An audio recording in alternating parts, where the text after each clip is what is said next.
Are you a podcaster? Maybe you've got that big idea and you're looking for a network to join. The multi-award-winning Ozcast Network can get your content to eyes and ears all over the world. Join now for the first month free, and you could be featuring this sound at the beginning of your podcast. Ozcast. Simply head to ozcastnetwork.com for details. Peter Goers, you look wonderfully well. Hello, Jezza. You okay? Jeremy Cordeaux, radio legend. Well, you're the legend. Well, I'm retired. Well, I don't know. Are you taking a break, or are you really going to retire? I've been retired for 5 working days, and I'm going mad. Yeah, you'll get bored. I mean, I got bored. It's strange, Jeremy. I've got a million things to be doing, yes, including rewriting Hamlet in 15 minutes for your son Christopher to star in at the Fringe, which I should. Not be everyone doing. can rewrite Shakespeare. Exactly. Very good. Well, it's Hamlet in 15 minutes with a 1-minute encore, and then another 1-minute encore in Klingon. I should be doing that. There's a lot of things I should be doing. I should be thanking a lot of people for their kindness at my farewell bash the other night at the Playhouse. You took over a whole theatre to say goodbye. I love that. I was very lucky. But there's so many things I should be doing, and what I am doing is staring at the walls because I've lost all routine. Yes. You'd go into the ABC at 1:30 every afternoon and come home at 10:40 at night and cook dinner or make dinner. I don't cook. All that routine's gone. And also the lack of a producer at your elbow, Jeremy. You'd feel this. What's the number of Glenn Doherty, the mayor of Playford? And there it is. But now you've got to ring the city of Playford and wait 20 minutes listening to crap before somebody bothers to answer the phone and not connect you to the mayor of Playford, Glenn Doherty. So it's a whole new world. But you've still got the name and you've got the clout. So you've got to put it to good use. And I have my Sunday Mail column, which is next year in its 33rd year, which ages everybody. To think that that's been going for 33 years. I don't know. I think you probably have to be doing stuff for a hell of a long time before you actually feel comfortable and you've got the knowledge. I think too, you know more about radio than anybody really, Jeremy, I suppose, but... it's kind of you to say so, but my boss, Graham Bennett, who at the ABC, who's been a marvellous boss to me. I mean, he's been what every boss should be: tough but fair, and also indulgent. And what was tough? Tell me what he did that was tough. Well, sometimes one would cross a line. And etc. But he's always said it takes 5 years for a radio show to settle and to be part of the landscape. And I think he's right. How long were you doing it? Well, yes, 20 years. 20 years. Yeah, I think you're just getting into the swing of it. And I left because I was basically tired of working nights. I had that feeling that too. Shift is. Look, I was lucky and I loved every second of it. I've always said I never had an unhappy day at the ABC. I caused other people to have unhappy days. Well, that's part of the job. Occasionally. Yes. Part of the job. Yes. Best, looking back on it, the best time was what? A particular interview or a particular moment? You see, the problem is, and you'd have this, Jeremy, people come up to you, at Small and Whitfield or Scammell's, which we both haunt. Yeah, it's amazing. It's the fear of missing out. Exactly, and I do miss out on I miss out on a lot more than you miss out. But and then the things you miss out haunt you. Yes, I know. I've got a few of those memories.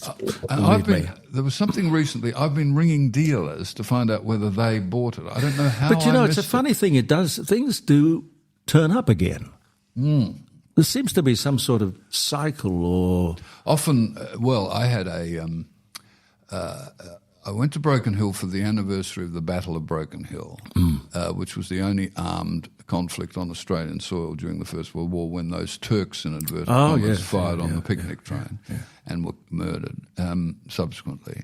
And it was the centenary of that in 2015, and I was up there for that, so I love the Silver City of Broken Hill. And I remembered a novel written about it called The Cleansing of Muhammad. And I couldn't, now that I'm so addled, I couldn't remember whether I'd owned it or read it or both. I looked for it at home and at work. I couldn't find it. I looked up on Abe Books, the second-hand book site. There was a copy at Adelaide Booksellers in Rundle Mall for $20, $5 postage. I bought it. It arrived 2 days later. It was my own copy. How did they get their hands on it? With my name in it, with my marginalia. Well, it would have cost more than $20. And I would have probably, occasionally sell or give books away, and there it was. So I bought my own copy back. So things you give up at auction come back to you too, don't they? But you look around this room, and I can tell you this, that everything in this room has been thrown away by someone at least 3 times. Yes. And that includes me. And me. But it is amazing how you can give things a whole new life. Even this table I got at auction. It's beautiful. But you said, see, I forget, people come up and say, oh, you interviewed me about, whatever. And of course I have no idea. And I say, well, I'm sorry, I forget everybody, but I forget everybody equally. Yes, you're an equal forgetter. And, yes. But the interview's oddly that it's not the great and the good and the famous. And you've interviewed, so many of those people, Jeremy. And the bigger the star, the nicer they are generally. It seems to be the case. Generally. Yes. I think because, to get to that level, you can't be evil. There are exceptions. We won't name them. Kirita Kanawa, Charlie Drake. Gordon Lightfoot. Was he not nice? No, you got the impression he didn't want to be there. Right. Didn't really, something was happening in his life, and he, what could you say? And then Robert Mitchum was famous for, nope. Yep. I was terrified years ago to interview Germaine Greer. Oh, yeah. Who wouldn't be? Geez, people, yeah. I mean, I think she's the most intelligent woman on the planet. And, I was shaking like a leaf. But then I realised, of course, minutes into the interview, that all powerful women are just old pussycats. And she just needed a bit of chucking under the chin, and she was soon purring. Oh, she was, I wouldn't have had the courage to tickle her under the chin. She was fine. But the interviews that stick out were, I interviewed 2 parents who lost their son, their only child, to a drunk driver, and were able to say, and he was prosecuted, of course, in the court, but were able to say to him in the court and personally, we forgive you. And I find that extraordinary because forgiveness is such a hard thing, but yet it's so essential. Forgiveness leads to grace, grace leads to peace, peace leads to redemption, redemption leads back to forgiveness. And the wonderful prisoner of war of the Imperial Japanese, Bill Schmidt, who was in his mid-90s, when I first interviewed him. And, those POWs went through hell at the hands of those torturous Japanese. It was just appalling. Did you ever interview Vivian Bullwinkle? No, I didn't. You must have. I think it's so hard because it sometimes is a bit of a blur. But we did? And he, this I found remarkable. He, on leaving Changi, when Changi was liberated, and, he was a living skeleton. Yeah. And he'd lost so many of his digger mates in those appalling years. 3.5 years he was in that prison and on the railroad. And he stopped and he turned back and looked at the gates of Changi and he said to no one and everyone, I forgive you. Because he said, if I didn't do that, he said, I would never leave this place. Psychologically, I would always be here hating. Well, it takes you over, doesn't it? You become a victim. That's right. And that was his way of coping. Harry Medlin, the great university physicist and arts administrator, he founded Union Hall, sadly long gone at the university. That was a tragedy.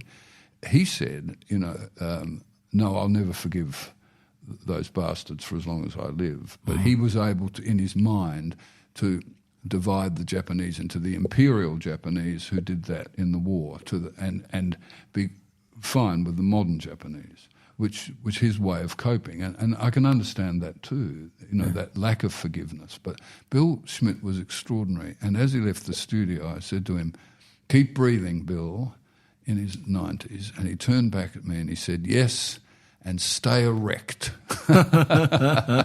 Yes. And that's two things we don't have to do. We must do, isn't it? Keep breathing and stay erect. Take me back to when you first joined the ABC. What were you doing before that? Well, I was on the bones of my arse, Jeremy. I'd been, I suppose, a controversialist in Adelaide, as a theatre critic, as a, I've never been a journalist. I have done the work of journalists, but I'm not a journalist. I'm not a trained journalist. I've never written a news story. But I write opinion, profile, criticism. And, I'd worked a lot in the theatre, obsessively really, my whole adult life. And I left this country to go initially to Ireland, but I ended up in Turkey where I taught drama in a university, and I had 3 wonderful years there. Teaching drama in Turkey? In English at a university level, and that was wonderful. And I was directing plays in Turkey, and with some success. But on my return, I worked at 5AA thanks to Paul Thompson, who I greatly admired, but it didn't really work. I clashed with Bob Francis. We can come to him. And it wasn't my station. No. It wasn't my, I was wrong for it. And so I was living on my Sunday Mail money, and I was smoking most of that. It was in those days I was a heavy smoker. I still smoke 1 or 2 a day now only. Well, that's disciplined. I respect that. Well, I followed. It's taken years to get to this point, but I followed John Cleese, who has, for I think 60 years, had 1 senior service cigarette after dinner at night, and that is discipline, isn't it? Oh God, yes. They're not made for people with that sort of discipline. Oh no. And so I'd been let go by 5AA, and that was a strange moment because I'd never been sacked by anyone before. Really? No, and it's a very common thing in the business. I'd started reviewing movies for Carol Whitelock on the ABC in the mid-80s. Then I went to I was poached to DN with Vincent Smith. Oh yes, Vincent Smith. Wonderful. Yeah. Did you employ him? No. Vincent Smith, in effect, took my job. Sorry. No. I'm not sorry because look, I tell you what, it's a sort of a shaggy dog story. Nigel Milan. I'd been there for 10 years. Nigel Milan, who ran Macquarie in Sydney, he was always trying to cope with this the creative tension that was between John Laws and Alan Jones. Yeah, even more so now. Yes. Anyway, John That'll Laws never end, will it? No. John Law's producer was Vincent Smith. I found out years later that what had happened was John Laws said, "I can't work with that guy. I just can't work with him." And I think they had very different politics. And he said, "Well, look, I'll just look around. Vincent's a friend. We can't just." I tell you what, that guy Cordeaux in Adelaide has been there for 10 years. That's enough. I'll get hold of Paul Linkson and see if we can't just get a gig down there for you. And Paul was told to just not renew my contract. Oh. And it was a bit of a shock to me. And I thought to myself, now what? I probably shouldn't tell you all of this, but then you bought the station. Oh, no, there was a bit of time in between. Oh, right. Well, actually, you see, I wouldn't have been able to buy the station had it not collapsed. Anyway, I went around the corner. Stan Barrett was running 5KA, and I said, Stan, I didn't tell him I'd been sacked. Sorry, Stan.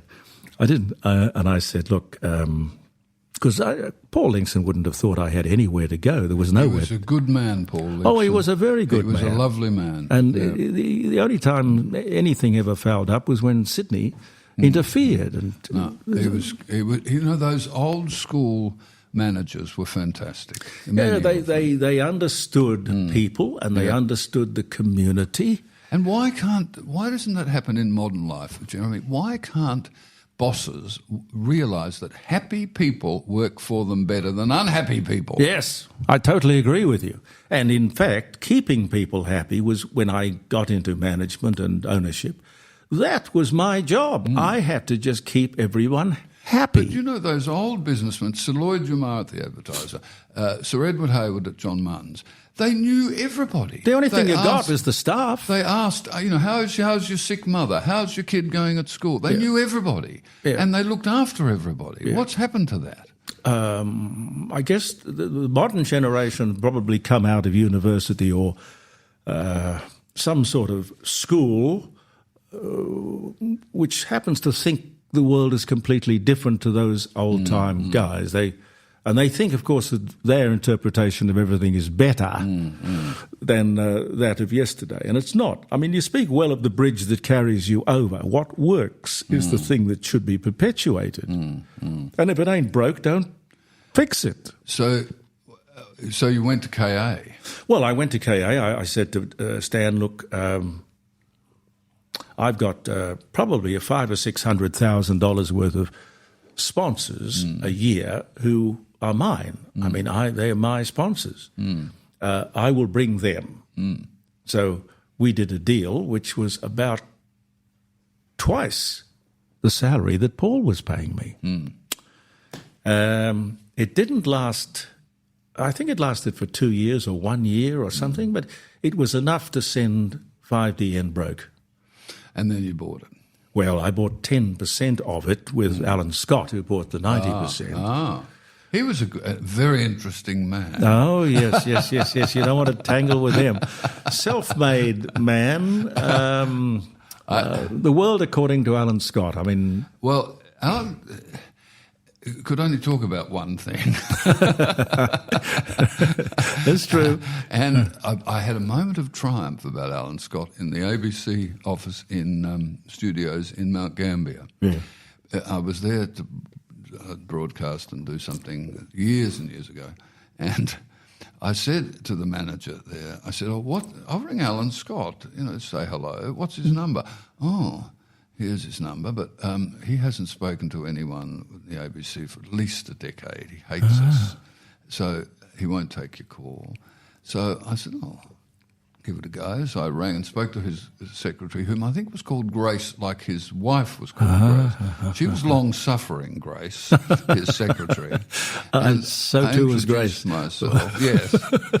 And because I was an ambassador of the glorious Port Adelaide Football Club, which he practically owned at that point, and because of that connection, he took my call. And so I'm chatting away with Alan Scott, the king of Mount Gambier, and everyone in the ABC office and studios are pretending not to listen, but ears are flapping. So he did speak to the ABC that day. So you had that radio, and then the rest is history for you there, Jeremy. Yeah. But it wasn't smooth sailing because Alan Scott sold 30% of his 90% to SGIC, who decided that what we should do is get the new FM license. And they were prepared to put $6 million, not lend, give $6 million to get the license. Anyway, it was just a piece of stupidity. I tried to convince Alan of that, and in the end, I resigned. So, but then I bought it back. Bingo. After it had failed again. Yes. Well, you see, you're a smart cookie. So I was lucky. Exactly. Pure and simple. But everything in life is timing, isn't it? Yes, it is. And I think that in your life you get certain opportunities, and sometimes you have to bite off more than you can chew, and then chew like crazy. I was invited to go to the ABC to pay tribute to Philip Satchell, who was retiring in late 2003. Yes. I remember standing in the outer studio with the then producer Robbie Brecken, Ah, dear Robbie. Yes. 9 o'clock at night, and I said, this is a ridiculous time to come out and be a guest on anybody's show, 9 o'clock at night, little knowing that soon I would ask half of the world to do exactly the same. And he said to me, they're looking for someone to take over this show. It could be you. I screamed with laughter. I said I'd be the last person they'd want here. And then some weeks later, I got a call from the then manager, Gail Bartell, who asked me to audition. And on the day of the audition, I had to do a half an hour, choose a guest, Catherine Lambert, the singer, choose 2 songs and have a bit of a yarn about something for a half an hour. And on the day of the audition, the manager, Gail, rang and said, Carol Whitelock is sick, you're on. So I went on that afternoon, cold. I think the first words I ever said were, hello. It's a start. Yes. And then I eventually, later that year took over the evening show and 20 years later left it. Yeah. But it was you learn. I think it's radio, you can either do it or you can't, Jeremy. You can't, it's that. Yeah, you got to want to do it too, and it's somehow, I don't know, in your blood or in your heart. It's a fantastic thing when you think about it. You're sitting in people's ears or in their living room, and it's company. Yeah, it's companionable, isn't it? And also, refreshingly, it's of all the media, it's the one with the least interference between you and the listener. No, it's very personal. Or the very consumer. Personal. It's very personal. And it's kind of wonderful what you can do with voices that you couldn't possibly do with television and pictures. It's the theatre of the mind. Exactly. And it's just magical. That's the thing it gets you, really. Well, it's the thing it got me. But I'd clashed with Bob Francis at AA. Did you never worked with him or employed him? No. I never. No, he'd left AD when I was involved with AD. And in the Advertiser building? Yes, 10th floor. Yep. And I was very cross because at that time of working with AA, I would do a movie segment with Leon Biner. And I was this morning on my way to a lunch with Pauline Hanson. And my view of Pauline Hanson was very different to that of Bob Francis. And I suppose I was negative about Pauline Hanson. And when I came off air, the producer was in tears because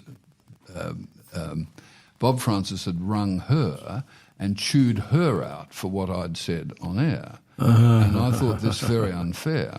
So that very night when I arrived at AA to do my 7 to 8 slot with John Vincent, who was a wonderful broadcaster and a lovely man. And a great voice. Great voice. And he knew radio. Anyway, Bob came in and I said, Bob, I've heard you say a million times on air, if you've got a problem with what I'm saying, don't abuse the producer, ring me and tell me. Yeah, what of it? And I said, well, why did you ring and cause the producer to have tears because of what I said about Pauline Hanson? You don't know expletive deleted about radio, and you are an expletive deleted, and you never will. When I beat him in the ratings in 2013, I did not revive this. Good feeling? I was actually, yes, it was, but I was sad for him actually because he was legendary. And, and an extraordinary broadcaster at his best. But I don't think I won then, Jeremy. I think he lost. Yeah, I don't think he was the greatest discipline. He wasn't the best disciplined broadcaster you could think of. No. Did it mostly off the top of his head. And I always had the feeling that he was just seeing just how far he could go. But I didn't win, he lost. And I felt for him a bit. And he... if I'd see him in the street, he'd be perfectly nice, on his gopher, or okay with me. But on air, if anybody rang, because we were rivals, and if anybody rang and mentioned my name, he'd say, "Don't mention that name on this show," all of that crap. But it came to a really redemptive ending. He was in hospital dying, And I was doing what I called Goers Gals, which was a rip-off of Mel's Girls on DN that I had done for years with 3 women on a panel. And with Nan Whitcomb, the late Nan Whitcomb was there that night. And from his hospital bed, he rang and he came on air and he said, I'm really enjoying this. This is really good radio and good on to you all and good on to you, Peter. So it was an act of redemption, and I thought it was very kind of him at that point in his life, and good on to him. I wonder what your next adventure is going to be. Well, I just want to keep working in the theatre, and I've had 2 books published by Wakefield Press recently. The second one, which is a grief memoir, has done extremely well, I'm happy to say. And so there's other books I want to write, and so I shall do that. Although my problem is I don't like writing, which is odd because I've written, all my life, but I just don't like doing it. But you're such a good talker. I can't see why you'd waste all of that experience and talent and contacts and affection that audience has had for you for so long. Well, thank you. It's a waste. I think, choosing when to go in this business is important, because you can stay too long at the fair. Yes. And it was right for me, I think. And there are other things to do. I'm doubting that actually at the moment because, at night while I'm sitting there, watching something on television and staring at the walls, I'm thinking, why aren't I working? This is the Wild West, and it's interesting in that there are no rules and there are no regulations. It's full of potential, pregnant with possibilities. So I don't know next year. I mean, we're only doing 3 hours live streaming on a Friday. There's absolutely no reason why, with the number of really good broadcasters that we have in South Australia, a wealth of experience, that you just couldn't put together a whole week of programs online like this. We have to find a way of monetising it. But it is, I think, maybe the whole new chapter of radio. Well, yours is a voice that can't be stilled, Jeremy, and shouldn't be stilled. Well, I just got to use it. If you don't use it, you will lose it. Exactly. And, it's a sin not to use your gifts. It's almost gone, by the way. No, it hasn't. It's croaking. Exactly the same. Well, that's the thing about radio, unlike the theatre or any other form of show business or television. See, you really only need a head, a heart, and this much of your throat, and on you go. You don't need you can be physically decrepit or half dead, as we all have been on air. Oh, God, yes. Yeah. Yes, I mean, yes. I'm proud of this, I missed 8 shows through illness in 20 years. And there are many nights I shouldn't have been there. But no, but it's the work ethic. I would. The show must go on. Well, the show must go on. I don't know who said that, but the truth of the matter is, if that's in your DNA, that you just feel guilty about being sick or not turning up, somehow you have to. That's right. Yeah. Because part of this is entertainment, isn't it? Yeah. What's the best piece of advice anyone ever gave you? Several. Quentin Crisp said, don't try and keep up with the Joneses. Drag them down to your own level. And I think take people as you find them too. How many times in life has someone said to you, you're going to love this person and you can't stand them? No. Or, you despair of someone's treatment of others and yet they're fine with you. I think that's important. Take people as you find them. And secondly, if you can't be a good example in life, be a horrible warning. Goodbye. Thanks, Jeremy. Thank you, sir. Thank you. Thank you. Don't you think... You need more stuff in this place. You go to the... Jeremy has the minimalist look. There's a chair over here, a table, everything's white. No. Why don't people own stuff anymore? Well, I love stuff. So do I. If you don't think there's enough stuff in here, there is always Scammell's and Small and Whitfield tomorrow. I'll see you there. All right. Bless your heart. But thank you, Jeremy, and thanks, Caroline, and I look forward to working with your youngest, Christopher. Oh, God bless you. Thank you for taking care of him. Peter Goers, ladies and gentlemen. Are you a podcaster? Maybe you've got that big idea and you're looking for a network to join. The multi-award winning Ozcast network can get your content to eyes and ears all over the world. Join now for the first month free, and you could be featuring this sound at the beginning of your podcast. Ozcast. Simply head to ozcastnetwork.com for details.